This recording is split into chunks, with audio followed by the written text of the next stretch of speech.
കേരളത്തിലെ ഏറ്റവും പ്രധാനപ്പെട്ട വിളയാണ് നെല്ല്. അതുപോലെ തന്നെ കാലാവസ്ഥാ വ്യതിയാനമൊക്കെ തന്നെ ഏറ്റവും അധികമായി ബാധിക്കുന്ന ഒരു വിള കൂടിയാണ് നെല്ലെന്ന് പറയുന്നത്. പക്ഷേ കർഷകരെ സംബന്ധിച്ചിടത്തോളം അത് വലിയൊരു പ്രതിസന്ധിയൊക്കെ ആകാറുണ്ട്.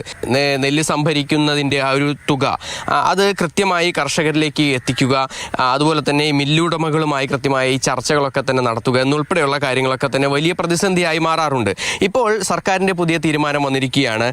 നെല്ല് സംഭരണത്തിൻ്റെ തുക വർദ്ധിപ്പിച്ചിരിക്കുകയാണ്, 30 രൂപയാക്കി വർദ്ധിപ്പിച്ചിരിക്കുകയാണ്. അതിനോടൊപ്പം ചേനത്തെ കുറച്ച് കർഷകരുണ്ട്. അത് കൃഷിക്കാരനൊരു ആശ്വാസമാണ്, ഏറ്റവും വലിയ മുൻഗണന നൽകുക. പെൻഷനായാലും മറ്റു കാര്യങ്ങളായാലും പെൻഷൻ 2000 രൂപ ആക്കിയിട്ടുണ്ട്. നിങ്ങൾ ഈ കോൾപ്പടവുമായി ബന്ധപ്പെട്ട് നിൽക്കുന്നവര് ഇത് എത്രത്തോളം ഗുണം ചെയ്യുന്നതാണ് കരുതുന്നത്? ഈ 2 രൂപ വർധന 28 രൂപ 20 പൈസയാണ് നിലവിൽ കൃഷി നെല്ലിന് സർക്കാരിൻ്റെ വില. അത് ഈ രാജ്യത്ത് കൃഷിക്കാർക്ക് 23 രൂപയാണ് കേന്ദ്രം കൊടുക്കുന്നത്, നമുക്കറിയാലോ. ബാക്കി കേരള സംസ്ഥാന സർക്കാർ കൊടുക്കുന്ന ഇൻസെൻറ്റീവാണ്.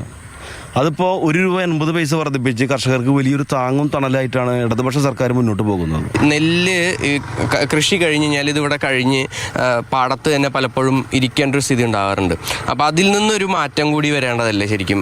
ഇനി ഈ കൂടുതൽ ഈ കൃഷി ലാഭകരമാക്കാനായിട്ട് ഇത് യന്ത്രവൽകൃതമായിട്ടുള്ള ഇപ്പോൾ കഴിഞ്ഞ പ്രാവശ്യം ഡ്രോൺ ഉപയോഗിച്ചു, അതുപോലെ അത് അങ്ങനെ വരുമ്പോൾ കൂടുതൽ കൃഷിക്കാർക്ക് ആദായകരമായിട്ട് വരും. ഈ കാർഷിക മേഖലയ്ക്ക് കൊടുക്കുന്ന വളം കീടനാശിനിയും കൂടിയും പൂർണ്ണമായി സബ്സിഡിയിൽ കൊടുത്തുകൊണ്ട് ഈ കൃഷിക്കാരെ ഈ മേഖലയിൽ തന്നെ നിലനിർത്തുന്നതിന് വേണ്ട സംവിധാനം സർക്കാരിൻ്റെ ഭാഗത്തുനിന്ന് കൂടി ഉണ്ടാവണം. ഇപ്പോഴത്തെ ഒരു തീരുമാനം തന്നെ അവർ നെഞ്ചേറ്റുകയാണ്. എന്തായാലും തുടർന്നും ഇത്തരത്തിലുള്ള ആവശ്യങ്ങളുമായി അവർ മുന്നോട്ട് വരികയാണ്. അതിനോടൊപ്പം തന്നെ അത് പരിഗണിക്കും എന്നുള്ളൊരു വിശ്വാസമാണ് കർഷകർ പങ്കുവയ്ക്കുന്നത്. സുജി പട്ടാമിക്കൊപ്പം MS ലിഷോയ്, മാതൃഭൂമി ന്യൂസ്, തൃശ്ശൂർ.